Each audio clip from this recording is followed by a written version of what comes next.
Hello, and welcome to Castle of Horror, the show dedicated to horror movies and awesomeness. This week, we continue our 2019 retrospective on evil children with a 1993 film, The Good Son, about a child very like the one that we saw in our last episode, The Bad Seed, in this case, Henry, played by the one and only Macaulay Culkin, at exactly the same time that he was making Home Alone 2. Bear in mind, if you haven't No seen today's coincidence. film, we're going to be talking about it from the perspective of horror fans who have seen it. So warning, spoilers ahead. From Denver, Colorado, I'm your host, Jason Henderson, author of this winter's Young Captain Nemo from Fievel and Friends Macmillan Books. With me from Austin is Tony Salvaggio, tech director at Rooster Teeth, lead singer and bassist of the band Deserts of Mars, and lead guitarist of the band Rise from Fire. Say hello, Tony. Howdy. Howdy. From the Rio Grande Valley, David Bowles is a Mexican-American author and translator from South Texas, where he teaches at the University of Texas, Rio Grande Valley. His latest book, They Call Me Guero, was just selected as a Walter Dean Myers honor book, and lots of other stuff. And every week, it seems like there's a new award for this book. I know. Congratulations, David. I'm so happy. Like literally every week, this book is getting a new award. What is the latest one? What did you put up this week? Oh yeah, it was the Tomas Rivera Mexican American Children's Book Award, which is good grief, a nice feather in my cap. That's fabulous. Awesome. Congratulations, and welcome back. In April, Penguin will publish his novel, The Chupacabras of the Rio Grande, co-written with Adam Gidwitz. And finally, also in Denver, as always, color commentary from attorney Julia Guzman of Guzman Immigration of Denver. Say hello, Julia. Hola. Hola. Okay. I still like, and I like that you laugh. Julia Guzman, say hello, Julia. No. And I hear every time I hear Julia laugh, you did the Julia Guzman. What would have been great if you had said "Hola, Julia." So you gotta like go with the whole shebang, dude. Next time. Someday. The thing is, it's like there's a bunch of cards in my head, and I'm flipping them over as I go, and they also involve translation and pronunciation. And okay, The Good Son. The Good Son, I'm so excited because I hadn't seen this since it came out, is a 1993 American psychological thriller film directed by Joseph Rubin, written by English novelist Ian McEwan. It stars Macaulay Culkin, Elijah Wood, Wendy Crewson, and David Morse. Let's get our opening thoughts. Tony, we haven't started with you in a couple of weeks, so let's go Tony, Julia, David, and then I'll go. The Good Son. Talk to me, Tony. I don't know. It's okay. Definitely after watching The Bad Seed, you can see they're like, well, it's The Bad Seed. Here you go. But hey, kid from Home Alone is bad, huh? You know, that's pretty good casting just to kind of go against type. But I don't know. It's not bad. It's not great for me. Everybody's good. It's a well-made film. It just isn't a favorite of mine, if that makes sense. Like I don't think there's anything really wrong with it. There's great performances. Both kids are great in it. Elijah Wood is, it's an early role. That's cool. And he's also a really nice guy. Comes to Fantastic Fest all the time and is always a really cool person. So it's kind of neat to see him as a kid doing this role. I'd forgotten about that. But yeah, I think it's okay, but it's good to discuss, but it's not going to be on my, I'm going to watch this all the time. In other words, you would only watch this in the context of let's watch it like back to back with another film just like it, just to like for what we're doing here. But sure, it just isn't a movie I'm going to watch a lot. Yeah. All right. So very middle of the road from Tony. Not a hatefulness. Not this is not Embrace of the Vampire, but it's not great love. Julia. What is, really? Indeed, what is? Julia. Okay, The Good Son. Well, so it is based on or inspired by The Bad Seed, and so that's why we're watching it this week. I had remembered this film fondly, and it doesn't really disappoint because it is suspenseful. It's really heartbreaking that this family has to deal with this monster child. I think Macaulay Culkin is great, but I was just reading that basically his dad manipulated them into using him because it was supposed to be originally it was supposed to be Jesse Bradford who was playing Henry, But then Macaulay Culkin's dad was like, I'm not going to let him do Home Alone 2 unless you cast him in this. And in fact, they ended up having to fire a director because he didn't get along with Macaulay Culkin's dad. So I'm just like, well, that's kind of a bummer. But the kid is great. Elijah Wood is great. And they actually became good friends and are still friends. So I thought they did a great job. Yeah, I mean, I think it's it's a good suspense thriller. Has a few what I would call authentic horror moments, but mostly it's just a suspense thriller, basically. Which of course Drew does not see a distinction, but he's not here, so we'll just say that for him. Anyway, and then I'm just glad that you guys were willing to watch. Cool. David, what about you? What do you think?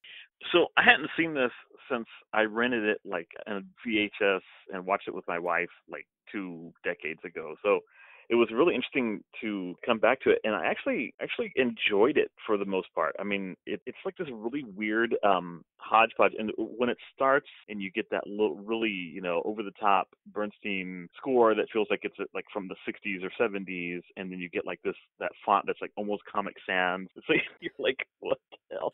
What am I watching? This is like some after school special. I mean, it's got this really, really hinky feel to it. But once we get into it and we start seeing, especially when the two young actors are together, a lot of their interactions are really, really compelling. And although I remember being kind of put off by Macaulay being in it back when I saw it on VHS in '95 or whatever it was, he was pretty chilling now. I mean, like all of that Home Alone stuff has been filtered out. And I know him now as an adult, and like recently seen him in appearances on Half in the Bag and stuff like that with Red Letter Media, and so I have like a different image of him in my mind. So watching him here, he creeps me out, and to me he's very believable as a child killer. I bought it 100%. There was like no problem for me at all. One of the weird things that kept happening to me is every time I would see Elijah, I kept going, oh, it's like Frodo when he's like in that forced perspective with the humans playing the Hobbit. It just was like this really weird thing because his face is identical to the way he's going to look just a few years later in Lord of the Rings. Like he gets a little bit taller, but he essentially looks exactly the same. It's really very, very strange. And so I kept expecting him to go, really, Gandalf, or something like that, Yeah. I enjoyed it a lot, and then I thought that the end was just like rushed and a little unbelievable, and I didn't like the little coda that was pinned on the end. I would have liked that beginning and end part. Really, that's one of the things just puzzling and strange. Yeah. Wait, I remember the coda at the end. What was the coda? Same thing. It's just the kid. It's the same thing. He's just standing in that same spot in New Mexico. Okay. Yeah. And you need to rent a helicopter and shoot around him. I mean, do you have? And then to you can't even really budget? see him, and he's just a voiceover, and it could just be like some like random actor standing in for him. It felt like there needed to be more. I mean, the husband already thinks that the wife is a little unhinged about the death of the child.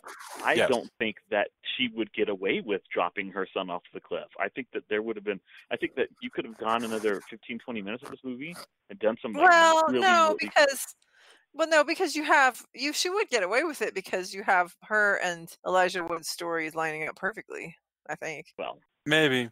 No, I still would have. I would like to. I'm not saying she wouldn't get away with it. I'm just saying I'd like to see that. I'd like to see because it wouldn't be easy. It wouldn't be easy to go back to the house and say, "Oh, I just dropped our son off the cliff," or I let go of him so I could save. But the only way I would like to see that, David, honestly, I swear to God, would be if they did the movie backwards, like if it were like the Caine Mutiny or something like that, where you open with an inquest, with her like in the witness box or something like that, and they're asking it, and you don't really get the whole story until the end when she lets the son fall off a cliff. Which, by the way, sorry for the spoilers, but yeah. We're assuming you've watched this, but you know what? Here's the other thing. When I'm watching it, I kept thinking to myself, what would this have been like if Macaulay's dad hadn't interfered? If you had the director of Heathers making this film, like, can you imagine that? How different it would have been? I mean, one presumes it would have had more of a sense of humor, for sure. Yeah. There's no sense of humor. This has all the sense of humor of a Lifetime movie, right? It's played completely straight. You're totally right.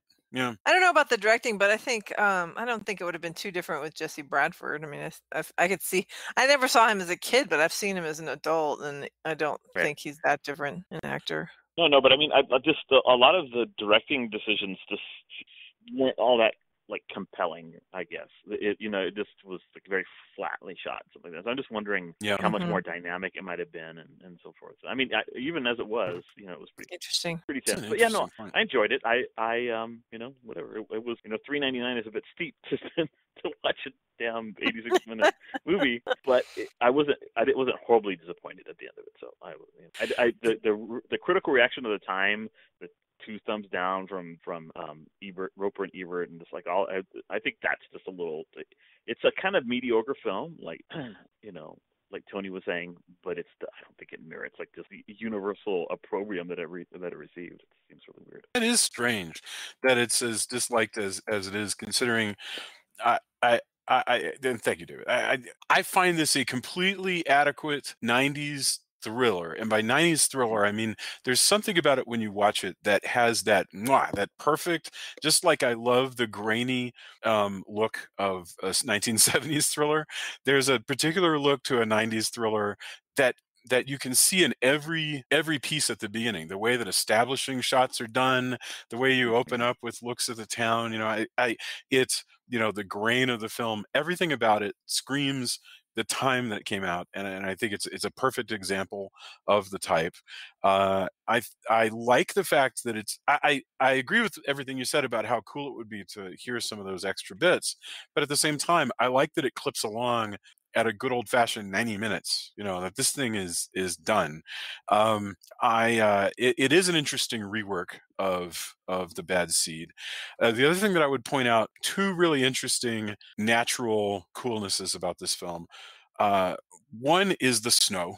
I think this movie, there's nothing about this film that indicates that it would really need to take place in a snowy area at like what seems to be wintertime, midwinter time. Sometimes it's snowing, sometimes it's thawing. I mean, close to the end it gets. Yeah, he even says it's winter break, so yeah. Yeah, there's the ice skate thing, but all of that, you didn't necessarily have to have that. It just so happened, and it looks beautiful. It's just, those choices that are made make this movie look a lot more beautiful than it needs to, considering exactly what you said, David, which is that there's nothing really creative going on in the direction. It's a completely just adequate kind of direction. But boy, visually, it looks great. Just for you can feel how cold it is. And second, Elijah Wood is a heck of a find. I mean, he's amazing. His eyes, really tell a story. I remember being struck by that when I watched it and go, that guy's eyes are really, remarkable. And that's good, because he needs to face off in a 2-hander against Macaulay Culkin, who everybody found kind of lovable, but Macaulay Culkin here has crafted a performance where his eyes are always a little bit closed and they are black. I mean, there's just a deadness to Macaulay Culkin and in his face, and so they work against one another really, really well. So I enjoyed it, and it's so short that there's almost not enough here for you to dislike to begin with. Okay, so I think the way that we should throw this off, it's really pretty simple, because we can talk about the setup, and really then there are only 3 major events in the film. There's the dog, there's Mr. Highway, and then there's ice skating, and then there's the finale. So those are the big chapters. But to start off, the movie moves very, very quickly to set up. Elijah Wood is a lovable kid. His mom dies of cancer, and he is having a hard time adjusting. Of course, David Morse has an ability to make a whole bunch of money if he goes on an overseas trip. This is presented as completely straight. There's nothing weird about this at all. It's just the plot. David Morse has to take a business trip. He's going to make a bunch of money, and then that'll free him up to spend more time with his son. So he's going to send his son Mark to stay with Henry, Macaulay Culkin, and the family somewhere. Where are they supposed to be? Like, where it's like it's in Massachusetts, I believe. It's shot in Massachusetts. I don't know if they ever say it's actually. Yeah, well, it's in New England, no, they do say it's Massachusetts because he says something like, some bonding time with my son on the drive to Massachusetts. He actually says, yeah, they're going from Arizona to Massachusetts. What's that? New Mexico, I think. Yeah, he throws out, it's 11 states that we went through, whatever. Oh, yeah, there we go. When they arrive. Okay, sweet. So very quickly, the unfortunate, wide-eyed, vulnerable Mark is put into the home, and it seems like things are going to go great with this new family. And this is a good time. Go ahead and use all the spoilers that you want. We're going to get into his particular misbehavior, but can we just talk? I think the very, very first thing to talk about is Macaulay Culkin as Henry. Julia, you wanted to do Evil Kids as a retrospective, so can you describe to me what the hell is up with Henry as portrayed by Macaulay Culkin? We meet Henry presumably years after Mark and Henry have seen each other, and they maybe don't remember each other. But anyway, so they're kind of getting to know each other. I don't think they've ever actually met each other, or they were babies, because the mom she says it's been 10 years. Right. It's been 10 years. Yeah. Okay. So so they're tiny. They were tiny little. So anyway, so you first meet Henry. He just seems to be one of those rough boys. Like, he just seems to be the kind of boy who thinks it's funny to kick his cousin under the table, or to whatever, just kind of push him. So you kind of are like, okay, maybe he's just the kind of boy that's a little bit rough. He might be something of a bully. But you don't even get early on, you don't even get him torturing insects or anything. He just seems to be kind of a rough kid, until suddenly you realize, holy crap, this kid is not just regular tough kid, when he has built a gun with a sight that shoots what was it, bolts or something? Yeah, machine bolts. Yeah, it shoots bolts, and he kills a dog with it. And granted, this dog had it coming because he's a real jerk of a dog, but he was behind a gate, so presumably he didn't need to be killed right then. But anyway, he kills this dog, and you're just like, oh, this is not a regular just rough boy. And then things will just get worse from there as you realize. But how does Henry present? I guess is that's what I'm saying. He presents as just kind of a silly boy that likes to just be to be a little bit rough, like that. Yeah, because he giggles when he hits somebody or kicks somebody or something. He just like that kind of thing. I keep thinking of on Blackish. I don't know if you guys watch Blackish, but on Blackish, the Johnson kids who are upper middle class, who live just little plushy life. They have cousins from Compton. When their cousins come over, they kick their ass, and their dad says, "Yeah, make them, they make them tough or whatever." And so we all have those cousins from the barrio, right, that come around, talk shit to us and push us around. And one of the things that one of the first signs that there's something a little off, though, is when they start climbing up to that horribly inappropriate, insane treehouse. When they're climbing up, I was watching it and I was going, what kind of fucking parent builds a treehouse? And later in the film, I realized, no, the parents haven't built this. This maniac has built his own treehouse. Yes. Way the fuck up in the and his parents have kind of let him, because they're oh, he's grieving for the loss of his brother, whatever.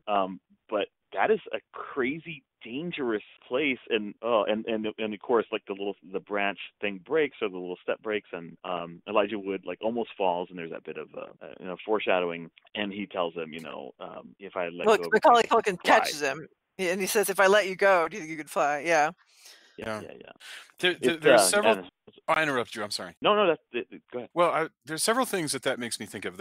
First of all, this is all stuff that you recognize if you were ever a kid. Of course, you were talking about your cousins, who might come and talk shit to you, or be a little rougher or whatever, if you're a certain kind of kid, right?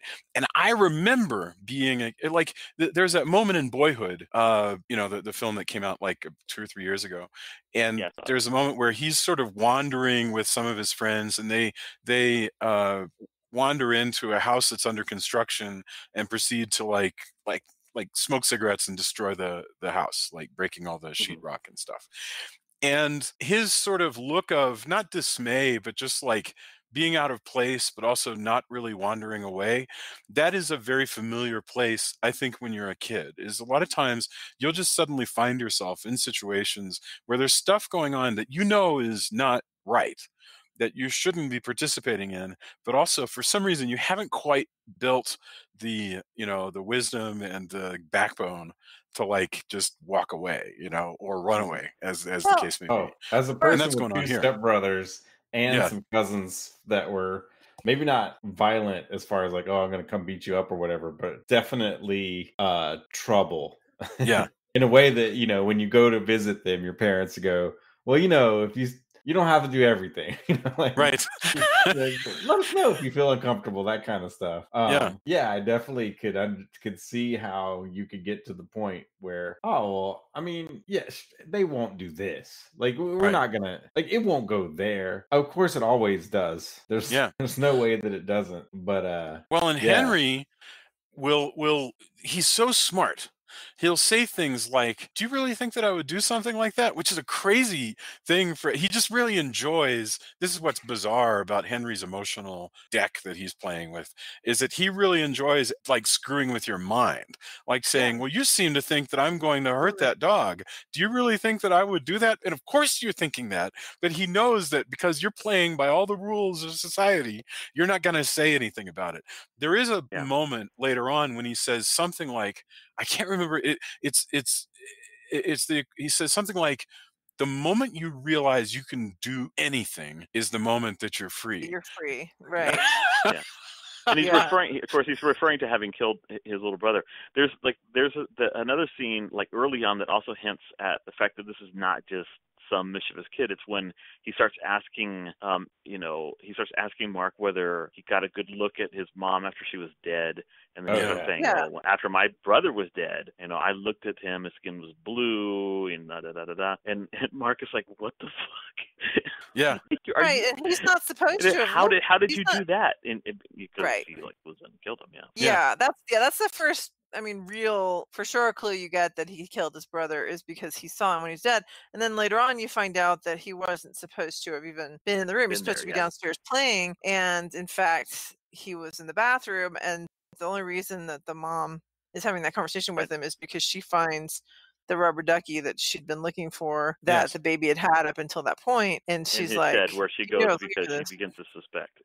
Yeah. Sure. This character. What's different about it from The Bad Seed, because we saw these two movies right back to back. What's different here is that in first of all, I think Macaulay Culkin is a better performer than the little girl in The Bad Seed. But it's a very sort of internalized, wound up performance. I think Macaulay Culkin's manipulative father was right to want the kid to play this role because he's really good in it. He plays a dead-eyed psychopath really well. Hey, what are you gonna do? I mean, it's kind of weird that a father would be pushing. Hey, I've seen this psychopathy in my son. I think you could do really well in this role. really bring it out. I think he's probably just trying to not to have him typecast, but you're right that's pretty odd choice. It is remarkable. Yeah, he was like, what am I going to do to not typecast my son? I'm gonna put him in this villain role. But Macaulay Culkin is really good in it. But the characters around him are living in a way different time from that of The Bad Seed, so that they don't talk. You notice there's none of this dialogue about nature versus nurture and stuff like that. There is talk about evil by Elijah Wood, because Elijah Wood is a kid, and that's just the way that he's thinking about it. But considering that there's he's a psychiatrist. There's an actual psychiatrist. She's supposed to be helping him because deal with the grief of his mom or whatever. And so then he had said earlier that he felt like he let his mom down by letting her die because he was supposed to save her, because he had told her he wouldn't let her die. So then later on he says to the therapist, so do you believe in evil, or do you believe people are evil? And she goes, do you think you're evil because of letting your mom die? And he doesn't really answer that. And then she goes, no, I think that people are just misunderstood. And so he's like, so you don't believe in evil? And she says, no. And he goes, you should. And Yes. he walks away. But he never says, no, I'm not talking about me. I'm talking about somebody else. Yeah. There are some, these are 90s thriller shorthand things going on in this film where sometimes people don't say a certain thing that would be really useful to bring the plot to an end. But they considering that there is a psychiatrist here, there's none of that question of nature versus nurture, or whether what's wrong with Henry is inherited. And partially that's just because of the construction. You don't, instead of having a mom who comes into all of this with a full with a full array of things she's learned and emotions and so forth, it's a kid who's up against him, and nobody learns the real truth really until about the end. And because of all that, we can draw our own conclusions. So if you wanted to, you could just think that this kid is a monster, an evil, or you could think that he's what he probably is, which is a plumb psychopath.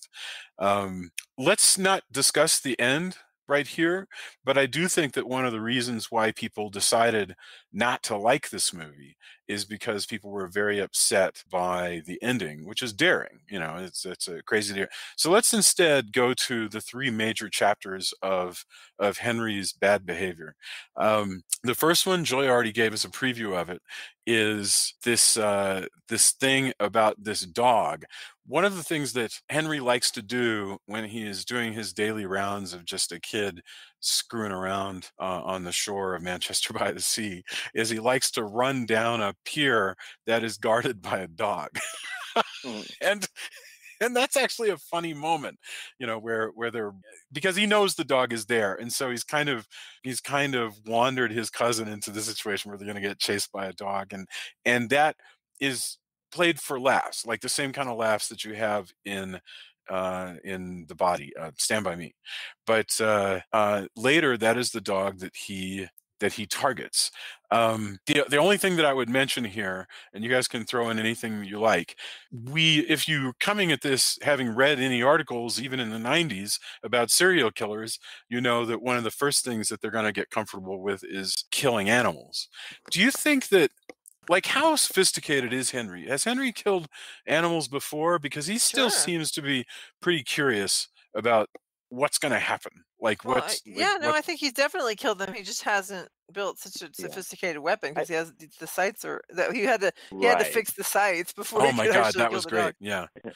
And I think that this killing of the dog is a performance for his cousin too. I think it's also just to kind of torture him a little bit. I'm sure that he has, before he killed his little brother, he had killed other animals, stuff like that. And this is just him growing in sophistication. And you notice he doesn't even try to keep the dog or look at its intent, the kinds of stuff that you normally see with nasty serial killers. They just put it in a bag and throw it. It's all about getting Mark involved in the bad. Oh, that's a really good point. Yeah, that's another element here that's not even in the bad seed, which is that because because Henry is so sophisticated, he is trying to manipulate his cousin into being sort of sullied by all of this, so that he'll be a silent presence. Exactly. So he involves him in helping him to basically adjust the sights by working with the cat thing, and he adjusts them so that when it's time to shoot the dog, he can, and then they both throw the dog into the thing, and then there's that little confrontation above the well where where Henry flat out tells him, I will dump you into this well. This is where the threat begins. And then there's, and I'm sure in a minute we'll talk about the Mr. Highway thing where he also involves him. So that well, go straight to take us to Mr. Highway. So that happens almost immediately after. Yeah, go. Yeah, it sure does. He, the things seem to calm down a little bit, and maybe Mark is kind of oh, well, this guy's a little fucked up, but he didn't do it on purpose. And then he takes him out to his shed where he's put together this dummy of a human being that he calls Mr. Highway, and you're well, Mr. Highway, what a bizarre name. And he's like, yeah, I've got this really, really cool plan. Will you help me out? And he's like, all right, yeah, fine. And they take it out to you'll never forget. Huh? I'm going to show you something. Oh, yeah, I'm going to show you something you'll never forget. That's right.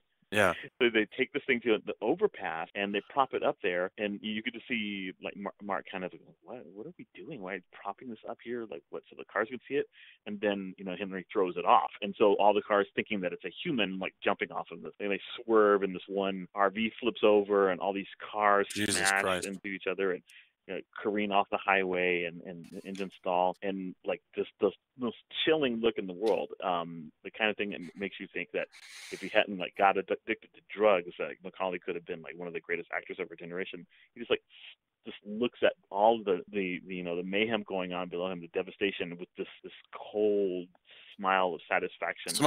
Yeah, he's enjoying gleeful. The destruction. Yeah, but gleeful in this like predatory, bizarre, not like over the top, goofy, just like an evil smile. And he should be friends with Damien. Yes, yeah, very much. Marketing doesn't work out. I have this friend who may or may not be Satan. I think. Yeah, they even use the same, ice killing technique later on.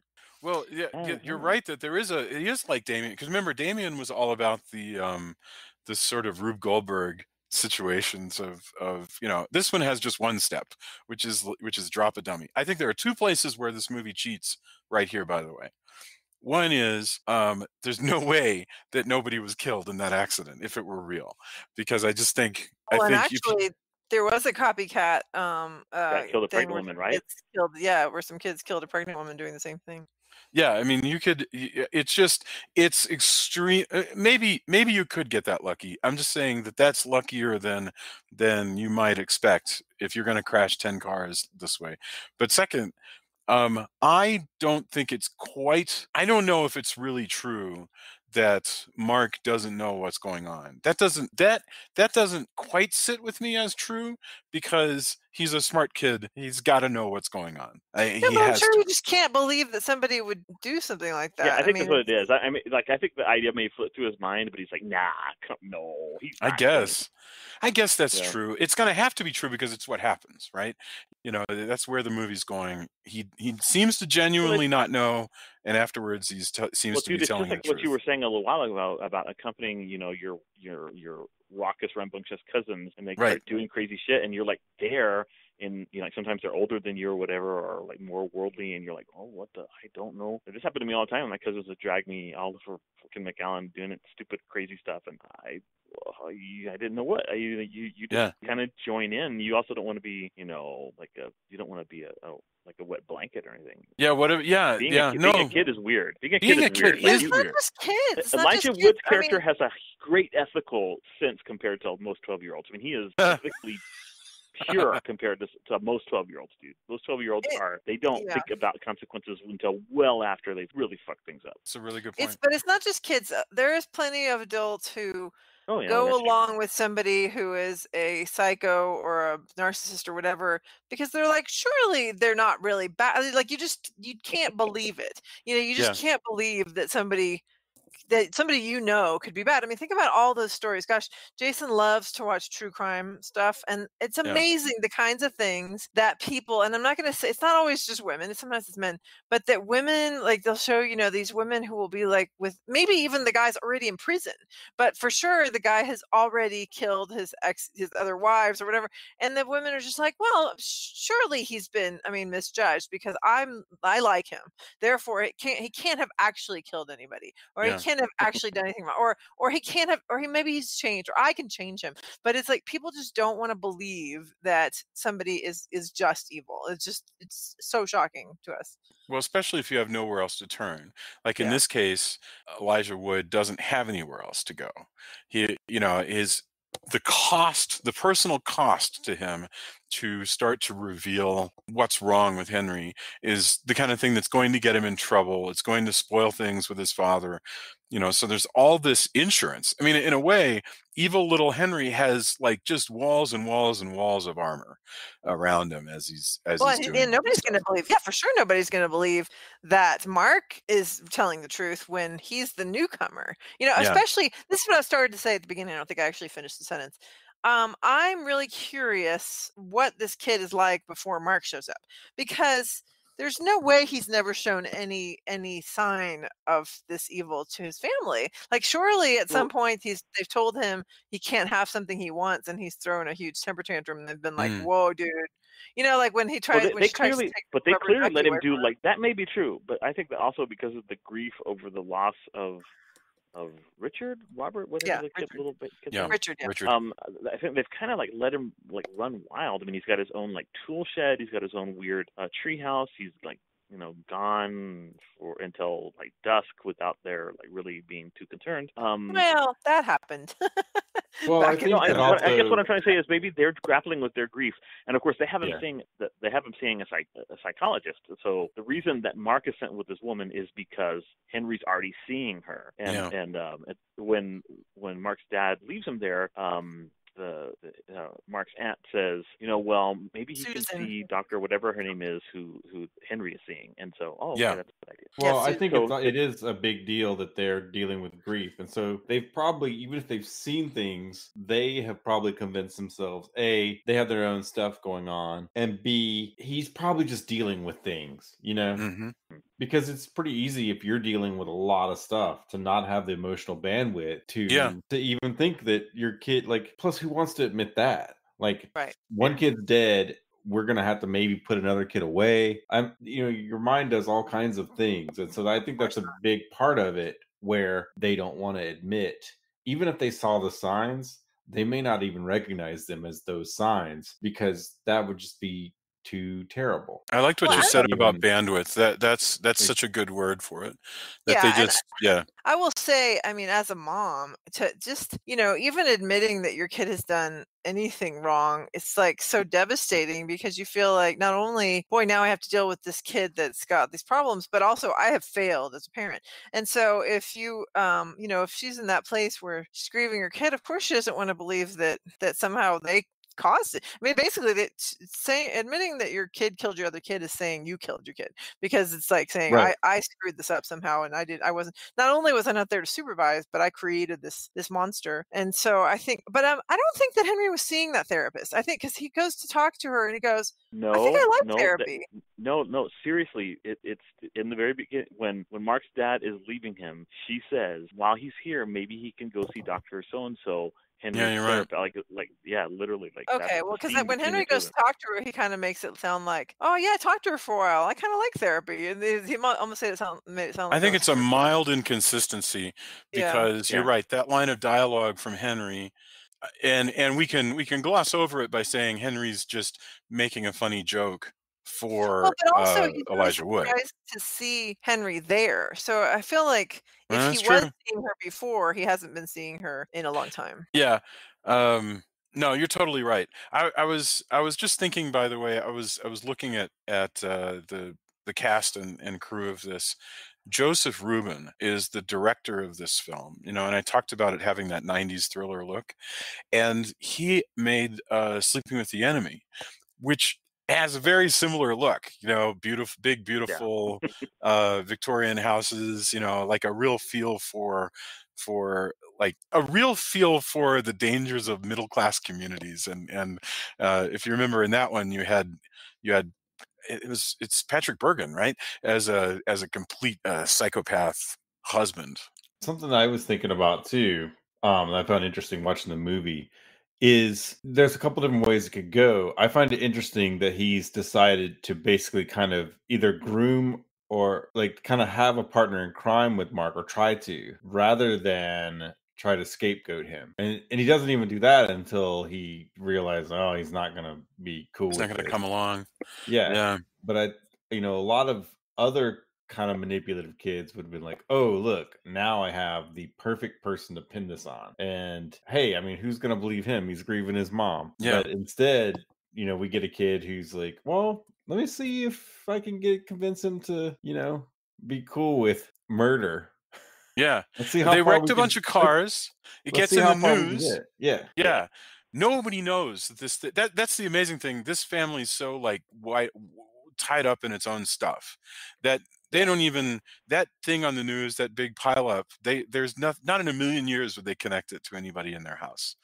They may as well have Hey, crashed a plane at the airport for all that for all it's connected to them. Hey, I just looked up the script real quick, and Julia, you're right. So the line I must have misheard it. It says the aunt says, "Okay, I spoke with Alice Davenport this morning. She's the therapist who works with Wallace at the hospital with her husband. She was glad to talk with Mark while you're gone." So I had just misheard it that it works with Henry. Yeah, that's so fascinating. you're right. He has not been going to therapy, which is that's interesting then. Mm-hmm. They have not suspected anything. That you said it right initially, which is that they have completely checked out of this kid's life. But here's the interesting thing: they could have done everything right. What's wrong with Henry is not going to be solved with spending more time with him. Taking him fishing is not going to make him be a psychopath. It's not quality time that's missing here. No, right. So we can blame them. They can blame themselves. He needs all like they the want. Dexter and his adoptive dad no quality kidding. time, where it's like, let's go kill like bad people together. Yeah. Right.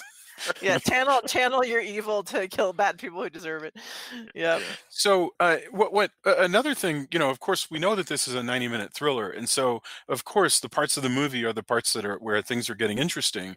But if we take all of that as true, then Elijah Wood coming into Henry's life has caused Henry to sort of ramp up his craziness faster maybe than he normally would, because he's moved, he's sort of killed his brother.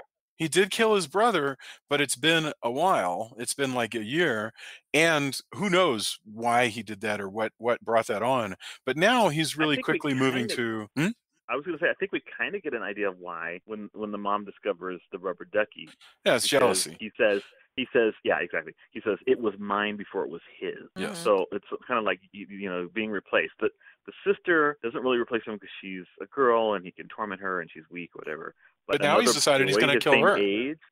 Well, yeah, but I think the killing her is about torturing Mark more than it's about killing her. That's what's so all of that, all the sequence building up to the ice skating thing is all about him making Mark believe that she's in danger, and it's really, really effective. And Mark's like, sleeps on the floor and tries to protect her and stuff like that. True. And none of it works because he still takes her out on the ice. The scene where he wakes up and she's not there is pretty harrowing. I think it's both. Yes, he definitely clearly says, hey, it would bother you. You wouldn't like it if something happened to her. You like my sister, don't you? You wouldn't like if something happened to her. But it's also the jealousy. I mean, clearly he is obsessed with being the only person that his parents care about, because he starts to obsess about Mark as soon as he sees Mark and Susan hugging, and he's like, oh, I see how it is. She likes him, and he probably always had a jealousy of his sister. So I think it really is kind of like, I need to be the center of the world, and you guys are getting in the way of that. There's the other piece that is the case with Henry that was also the case with the girl in the bad seed, is that both of them, while very, in the words of the mother in the bad seed, they're very adroit liars, they nevertheless are still young and ignorant and a little unfamiliar with how things work, like how the apparatuses of the world work, and also how other people are going to react to things, mainly because they're not fully equipped with a complete set of emotions themselves. So the places where Henry screws up are when he's just completely not prepared for how somebody's going to react to something. That's why it is very, very scary when he acknowledges his limitations there and like quizzes people on like how somebody should react to something, or like whether you're supposed to, we're getting ahead of ourselves, but whether you're supposed to cry at your mother's funeral. So that's when he's starting to like grow into a much more dangerous psychopath, is when he starts realizing, I'm actually pretty limited in some of these areas and I need to like pay more attention. Because when he fucks up, it's with his mom, and he lets his own weird, angry emotions get away from him, and that's that's one of the things. Yeah. Well, but, and I think that the wanting to know how you behave at your mother's funeral thing is as much, you could actually have that even if you weren't a psychopath, as long as you're planning a crime, because somebody who's planning a crime or has committed a crime and is planning to cover it up, starts to go, okay, how am I supposed to behave if I didn't commit this crime? Like, what do normal people do Well, in this that's a really good situation? point. And so I'm not sure that that's necessarily a psychopathy as much as it is practicing for covering up his future crime. But So I think that could go either way. the funny thing is about that, Julia, though, is like, yeah, I always, that's one of my favorite elements of like Law and Order or whatever, when they've got some guy and his wife or his daughter is missing, and Benjamin Bratt will go, the one thing that's really weird here is that if your daughter were missing, don't you think you would do X or Y or Z? All of which sounds really good. But actually, the problem is, a lot of times people are really freaking weird, and because they're discombobulated by emotion or whatever. And so you can have perfectly sane, normal, or innocent, or at least not guilty of whatever it is you're worried about, people behave in very strange ways because they are wrapped up in whatever's going on. And so it works, but it's actually got a lot. It works in fiction, but it's actually got a lot of limitations in real life. People don't always make sense at funerals, and they don't always cry when they're supposed to, and so I don't, in the movies it's fine. In real life, I don't think it's Yeah, but I very still useful think at that all. if you're trying to cover up a crime, like let's just say you, I you don't know where Jason. this is going to go, but it's No, no, going to no, be no. good. But let's just say you, Jason, accidentally hit somebody's car, and you've decided for whatever reason you're not going to leave a note.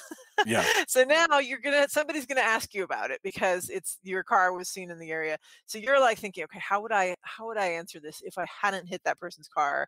Like, what would I backlight? And you're gonna watch, like, see how other people answer the question.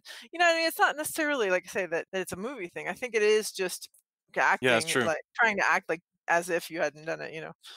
That's the scary thing, is that a person who is manipulative might act the most appropriately of all people. Well, sure. Well, that's what narcissists are so good at, and I'm sure psychopaths and sociopaths too, but are so good at convincing everyone that they are the victim, and everybody else is like, oh yeah, obviously, they're everybody else is and in fact they'll project whatever they did onto the other people. So they'll be like, like, this person, don't believe anything this person says, that it's all lies, and everything they say is a lie or whatever. Yes. So then suddenly everybody's looking at the other person, and you're like, wait, that's not. So this ice thing with the sister, what happens is he goes skating with her. He's skating super fast, and then at just the right moment, he builds up momentum and he slingshots her into a roped off, a cordoned off thin ice area of the pond. This I wonder, is is that a thing? Do people have skating ponds where they're like, just past here is where you fall off into the water? I don't know. I mean, it's roped wonder off. about that. I mean, I don't think, if it's thin there. I guess it seems fine to me. I don't see why like it wouldn't skiing, exist. I mean, a huge part of that lake is not thin like that, which is Right. why they roped it off. I mean, of course, dangerous, and probably there should be people watching for that, right? Mhm. But I don't know. Yeah. I haven't lived up north. I mean, I'm in Texas for a reason, and I'm griping about getting sleep this week, right? Like, that's too cold. Like 30s, it's 40s here, and I just want to stay home. I'm not I'm even with you. snowed in or anything. So, I can't speak for that at all. Right. When it gets up to the 40s is when the exercise classes go back outside, is around here. I'm not making that up. And I'm not making it up when I say we never don't have school ever. Doesn't matter what the weather's like. It's crazy. Well, I mean, you are better prepared. But yeah, I'm just, it seemed plausible to me when I was watching it, but I have no. No, and I think that's right, because we do, like, when we go skiing and stuff, there are definitely parts where it's like, oh, and 1 foot this way, you die.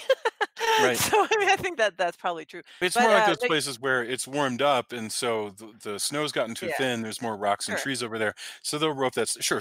I can believe that stuff. But I do want to respond just real quick to Tony's thing about how we're better prepared. It's not that we're better prepared, because nobody can drive on ice, doesn't matter how prepared you are.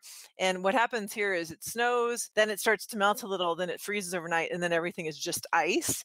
So we really do have hundreds of car accidents. However, the problem is that they go, we can't just be canceling school all the time.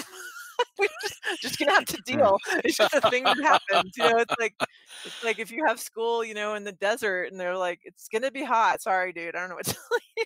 Yeah. So, No kidding. So this thing that he does where he throws his kid sister, she falls through the ice, that's really harrowing. But this is the moment I think that Henry just is really speeding towards his own demise, because he's literally. yeah, he is. This was a bad move on his part. Yeah, and because especially where he's like Yeah. like reaching out and like supposedly trying to grab her hand, and she puts her hand on his, and he does not grab her. I mean, there are people watching, Flicker. What's wrong with you? There's people watching. Anybody could have gone around to the left or right, and maybe did, and just couldn't believe their eyes or whatever to know that this kid's up to no good. So he's creating all kinds of suspicion. Right. Wouldn't that have been like nice to have a little bit of complication in this movie, to have somebody to claim to have seen him on the overpass and then be suspicious and then see him on the ice and like, you know, have the police get involved. Like a detective character. Sure. Yeah, I guess, but then it wouldn't be a 90-minute movie. Well, you're right. Yeah, 86 minutes with credits, bro. I mean, it was. Yeah. You're right. No, you're totally right. There's room for like 18 minutes or something of Michael Madsen. Come on. Some B plot. Michael Madsen as a detective, wandering around. Michael Madsen, yes, that would be fucking awesome. Just chewing on a cigar. But so that happens. Hungover, unshaven, like because grimace. And to add to it, most likely he would get pushed off. Yes. First. Sure. Yeah. So that there's a thing, and then the mom would be the savior still. Well, he'd be the character from Psycho. It'd be Carl. Was it Carl Malden? No. I'm trying to remember the name of the actor who played what? Goes played the sniffing around. The police. There's a detective in Psycho who is coming around asking questions, and he's like, there's something hinky about Norman, and Norman kind of gets wind of his suspicions and kills him first. You could have that character. You're right. Bingo. You've instantly made this a half hour longer. You could have done that totally. So maybe 15. Come on. The opportunity is right there. So, okay, right after that happens, Elijah Wood tries to spill the beans to the mom, and she's like, I'm not hearing it. So no good there. He realizes he needs to protect her even if she does not trust him. There's your like big ethical thing that you were talking about, David. Yeah. That this kid is right there. Well, the thing is, that scene where she slaps him and then hugs him close to her, and then she's like, "Why would you say he's my son? I love him." Like, you can see that he's cracked open something that she already suspected. Like, she has this pressed down and repressed inside of herself. Yeah. And she knows at some level inside of herself that her son did this. Yes. And it's one of the reasons that she's been like, obsessing over it. And that's why then she finally goes down to his shed and finds the rubber ducky. Yeah. So that's really the moment she becomes an ally. Yeah. Yep. So and, yes. And when Susan walks away, and I mean, this is probably also the first time anyone has ever struck this child. He probably was never spanked or whatever. He's just like, I can't believe you fucking hit me. Yeah, and you're supposed to be my mom. What kind of mom are you? Because he said at this point, he has decided that Susan has somehow his mom is taken on inhabiting her. Somehow taken on part of his mom's soul. So yeah. Which is wacky, but makes you feel that's some weird stuff. I don't know. Maybe there's something in this family. No, maybe that's the grandfather that's just his way of grieving. He doesn't want to admit the loss. I watched this show called Manifest. I don't know if anybody's watched that movie, that show. Maybe the Lost knockoff. Yeah, and they had this episode this last time was this woman who is part of a church that's decided that these people that returned from the flight that was missing for 5.5 years are magical and are able to have magical healing abilities.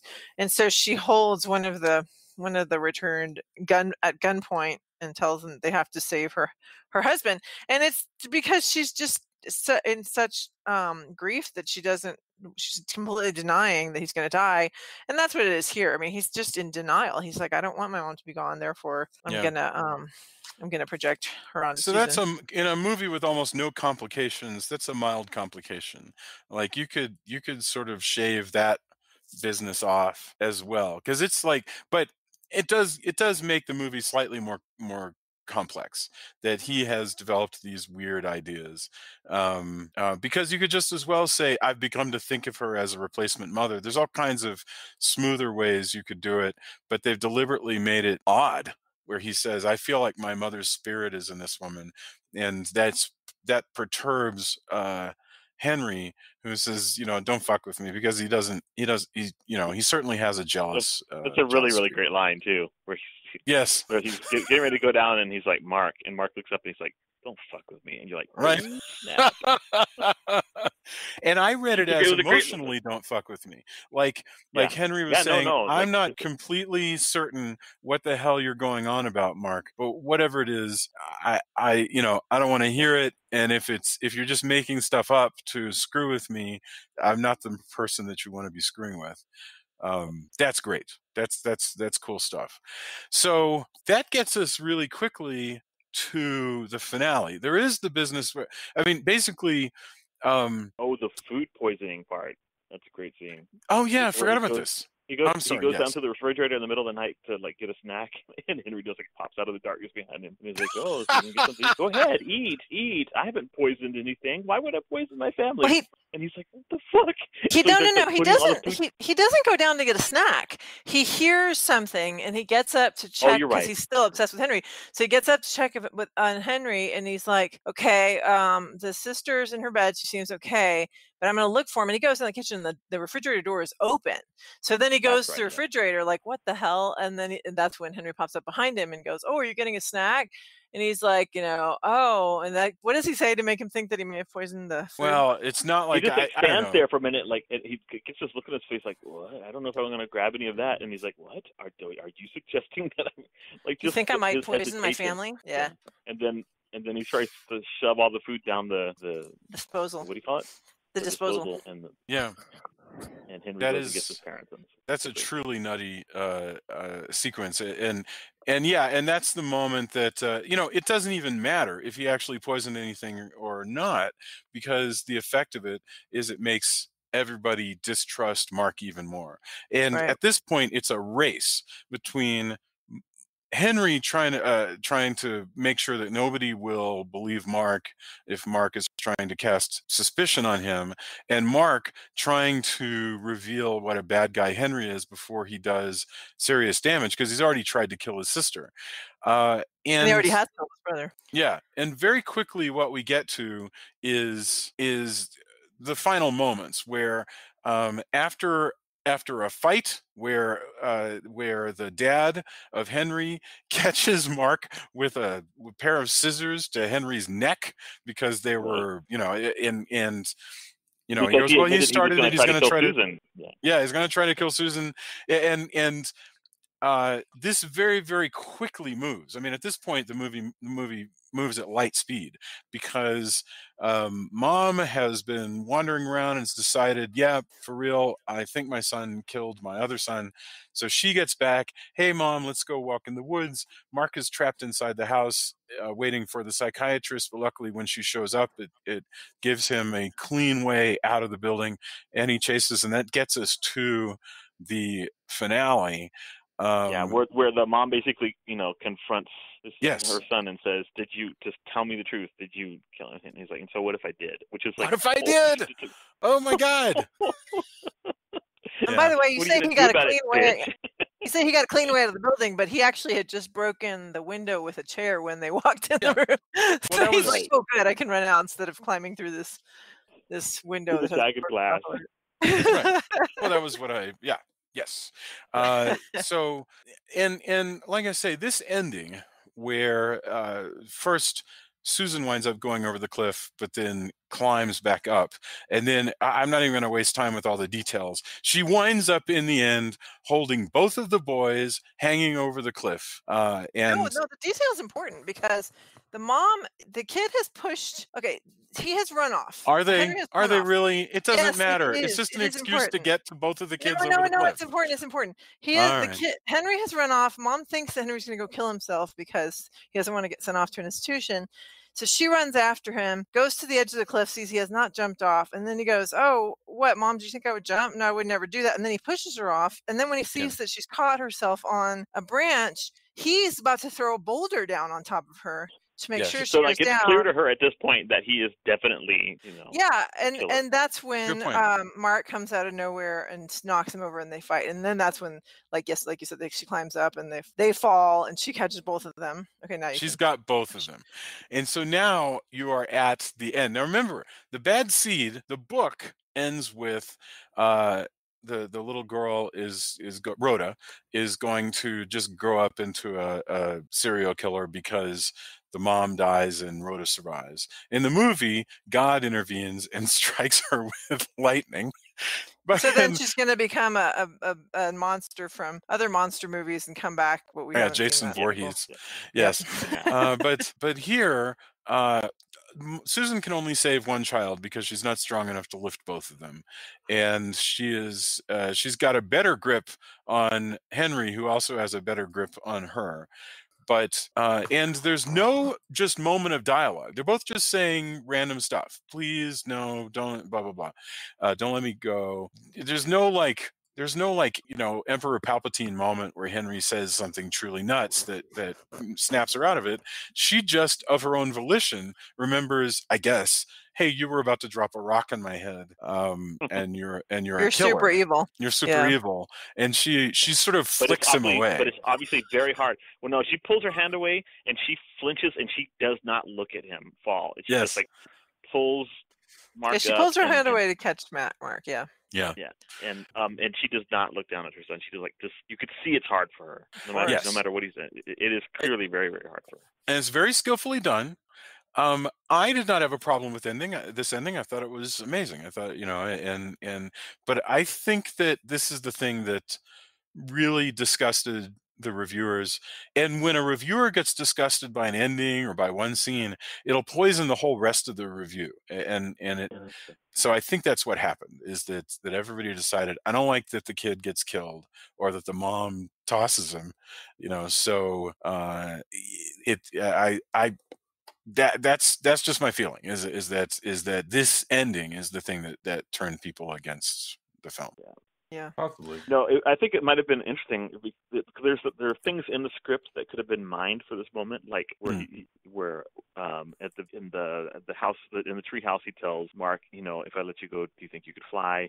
Like, for that to be revisited here in some kind of dialogue would have been interesting. If I don't know. That's a really good point. I don't know how you would, but it's a great idea. That's a that's a really, really fantastic idea. Even something as hokey as he's falling, she pulls Mark up, and then the camera pans down and we don't see his body, and then just that's super hokey, very, very it's like what you expect out of every horror movie in the world, but it would just be kind of interesting and to have just to have it I don't know. I was just there isn't a way that I can wrap my head around for somebody to come up with, if I let you go, do you think you could fly? The only person who could say anything close to that would be Mark going, you think you could fly? Except for that would not endear him. Do you sound anything like this? Yeah. But the thing is, you couldn't play that in this movie because Susan's right there. I know you couldn't. But I'm just saying there would be some scope of way to not bring in that line of dialogue, but just to somehow connect. Yeah. It's a super good point. Yes. Yeah, I agree. The kind of thing that you beat your head against a wall in a writer's room trying to figure out. Yeah. Yeah. How can we make these two things connect? How can you make it connect? Yeah. Maybe the mom says, fly, my little angel. In Spanish, the title of this movie is El Ángel Malvado, the evil angel. Interesting. He's Lucifer. I like that. All right. Let's get our final thoughts on The Good Son and then come around again for endorsements.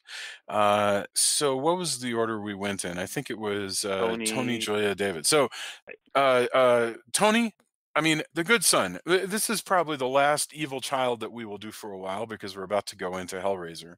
So lay it on me. What are your final thoughts? I do agree that there's a lot of really good suspense and a lot of really intense performances. It's just a movie that still, I don't know, again, it goes back to like realizing so many people with this lack of empathy are, I don't know, running the show in so many ways. Really makes me dislike. I not dislike the movie, but it's not a movie I like to revisit, I guess, just because you're like, well, I don't know, that person seems like people who don't care about other people at all. I have zero empathy, and I don't really like watching that too much. But I mean, it's a really well done film. It clips along, even if it does kind of get super rushed at the end. It's shot well. Like I could see how people would dig on it. It's just not my personal I'm with you. film I'm gonna revisit a lot, but it's got a lot of really, I mean, if you're looking for a thriller, it's got a lot of really great beats. You know, Macaulay Culkin, all the kids are actually really good and really intense. You believe all the stuff they're going through. But outside of this, I wouldn't buy the Blu-ray for it, I guess. It is well cast. That's absolutely right. Julia, what are your final thoughts? Well, I started to say a little bit about how there's the ice scene in The Omen too. That's similar, the whole thing of Damien not catching, that's killing somebody by sending them under the ice. This movie is it borrows from other movies. It's kind of just an homage, if you will, or maybe it's ripping off other films. Which I think that's fine if people want to make modern day movies that just kind of borrow from older films. It's not going to be anything Oscar winning or anything like that, but they're fun and interesting.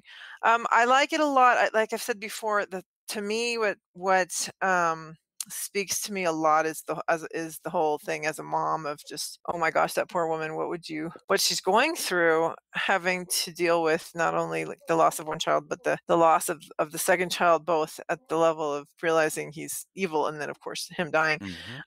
So, and by the way, I have to shout out to the girl who plays the little sister in this film, who is Macaulay Culkin's actual sister, and the little boy who's photographed as Richard, the dead baby, is Macaulay Culkin's brother too. So it's like a family project. But she did a great job. I thought she was really adorable. And so I mean, I think it's I was not disappointed at how I remembered it. It is short and it's not, like I say, going to win any Oscars, but I remembered it being kind of fun and also really just stressful and traumatic, and that's exactly what it is. Fantastic. David, what are your thoughts? Yeah, no, I mean, just to reiterate what I said at the beginning, it was not a bad way to spend, 86 minutes with credit. It's a mediocre film with good performances. I mean, I wish there'd been more David Morse. I was sitting here thinking, man, I would have, as a screenwriter, knowing what an awesome, because I just love David Morse as an actor, knowing how awesome he is as an actor, I would have found a way, especially given the phone call that Mark makes to his father and the fact that he's on his way back, to have him return for that final scene. It would have complicated things a little bit more, but I would have tried to find a way to do it. It wouldn't have been as clean as the mom having to choose between the two sons, and I get why they went that way, thematically the way it works out, but it would have been cool to have the dad return, even if it were after that were done. And yeah.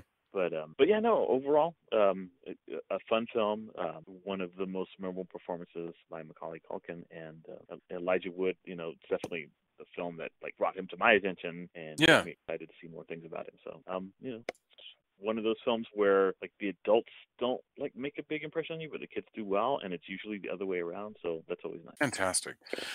So, all right, we discussed that movie and the time that it takes for the movie to be viewed. In fact, that is our discussion of The Good Son. I am dying to know what you guys have to endorse for us, because we've been apart for a couple of weeks. What have you been watching, listening to? What would you recommend? Tony, let's start with you. I am going to be at Round Rock, Central Texas, Teen and Kids Comic-Con this weekend, Saturday, February 16th, with a ton of Austin comics and illustrators and video game people, and it's going to be really cool. And I like speaking at these kinds of things because I never had that when I was growing up, so I think that's really cool. Trying to think what else I've been really busy again with the one of the shows that I work on, Genlock, which is turning out really, really well. I think you can watch it on Verb. You can watch it if you're a subscriber to Rooster Teeth's website. So it's great voice acting, cool story. It's got robots and future daring do, which I enjoy. So definitely check that out. A lot of people I work with, myself included, have put a lot of work into this show. So if you're looking for that kind of stuff, there you go. Julia, what about you? Well, we've done this a couple times now, but I just want to remind everybody that Grace and Frankie is back on Netflix, and it is hilarious as always. Super, super funny show that we are just enjoying catching these last, the 13 episodes that all came out at once, and we've made our way through most of them. And that's pretty much, other than I think I mentioned Manifest earlier. I'm enjoying that show, and I've mentioned it before. So yeah, that's pretty much it for me. David, what about you? So I have because you know how it is, Jason and Tony, when you're like up against like this creative deadline and you have like agents and editors and everybody hanging over you, like you don't get to do much else. But I have managed to watch a few things that are kind of interesting. Yesterday, for whatever reason, I watched two like kind of like bad movies. I don't want to actually like endorse them, but I do want to mention them that they have things that I liked about them both. One of them was Insidious: The Last Key. I hadn't seen it yet, but I really, really do like the actress, whatever her name is, that plays Elise, Lynn Shay, I guess her name is. And so that was a lot of fun watching. It wasn't a particularly like good movie. It was fine. Had a couple interesting scares, or whatever, but it was a good thing. Before that, and I guess actually Insidious was like a palate cleanser. I watched Acrimony, which because I'm like totally in love with Taraji P. Henson, and so I wanted to see this movie just to see her like go insane and like fuck shit up. And that there wasn't enough of that, basically. So, I mean, she did go crazy and do some bad things, but it was in the midst of this Tyler Perry movie that was like really, really poorly written. So, avoid those. I also, as you guys know, I watched the new Suspiria, and I really enjoyed that a lot. So I do recommend the new Suspiria. And then I started watching because I've never watched the other two movies in that trilogy. So I watched Inferno, which was a slog but had some interesting things in it. Enjoyed watching that. And then I guess as a personal plug, there is you've had a book in this before, Jason. Story Bundle. Story Bundle. Yeah, exactly. That's why I remembered that you had was it yours? It was one of the. It's the one in the Shakespeare universe. Iron Thing. So definitely, if you want to read a lot of really, really good, I think it's 11 really good books by Latinx speculative authors, head over to Story Bundle and take a look at that. Some great books. There's a short story collection by Daniel Jose Older in there. Silvia Moreno Garcia's got a book in there. Sabrina Borulias. Just a lot of really incredible Latinx authors. So check that out. Very cool. The only thing that I would endorse, I've been very like yourself. I've been chasing a bunch of deadlines. One thing that I would definitely endorse. I went on Friday night to a show at the Sea Film Center, which is one of the big art houses in Denver, but it is the place where they do quote unquote screen, which is typically on Friday nights. They'll do, classic horror movies, usually for the late show, 9:30 or later. And I've seen some amazing things there, like Videodrome. They're usually hosted by Teresa Mercado, who is a writer and horror host, and she does a good job. And this time I saw a movie that I've never, ever seen before. They were showing it in honor of Tobe Hooper, and the film is The Funhouse. And it was actually, I have to say, a scary horror movie. I mean, it was really intense. It's one of those movies where you come out of it and you just don't feel great because your nerves are so jagged from that movie. But the other interesting thing is I had read the book The Funhouse by Dean Koontz many years ago, and I just never gotten around to the movie, but I was always kind of wanting to see the film and see how it worked. And the story of that is very strange because Dean Koontz did write that book, but it was actually the other way around. They hired Dean Koontz to write a novelization of The Funhouse. Koontz wrote it, he wrote it based on an early screenplay. He probably made up huge amounts of all the subplots in there just from whole cloth. And then the movie didn't come out until much later than anticipated. So they put the book out first and then the movie. So they're very different beasts. It's very strange because you can see like where they're basically the same story, but they're enormously different. The bad guy in the book is like Mr. Dark from Something Wicked This Way Comes. And in the movie, he's more like a member of the family in Texas Chainsaw Massacre. So it's everybody dies in different ways and in different orders. It's a very different thing. So I recommend, for that strange experience, reading the Dean Koontz book and then check out Tobe Hooper's The Funhouse. The host was saying that it's one of her favorite Tobe Hooper films. And it's kind of unsung, but boy, it was scary. I was really impressed. So that's my endorsement of the week. And that brings us to the end of our discussion of The Good Son. If you have any thoughts, if you think that we gave something short shrift or you completely disagree with me about The Funhouse, come by the Facebook page. Let us know what you're thinking. We really love seeing those conversations take place and taking part in them, as soon as we can and as often as we can. Leave reviews on iTunes. It means so much to us and helps people find the show. And everybody on, thank you so much for being here. And as always, thank you for your patience. And it's good hearing from all of you. Have a wonderful week.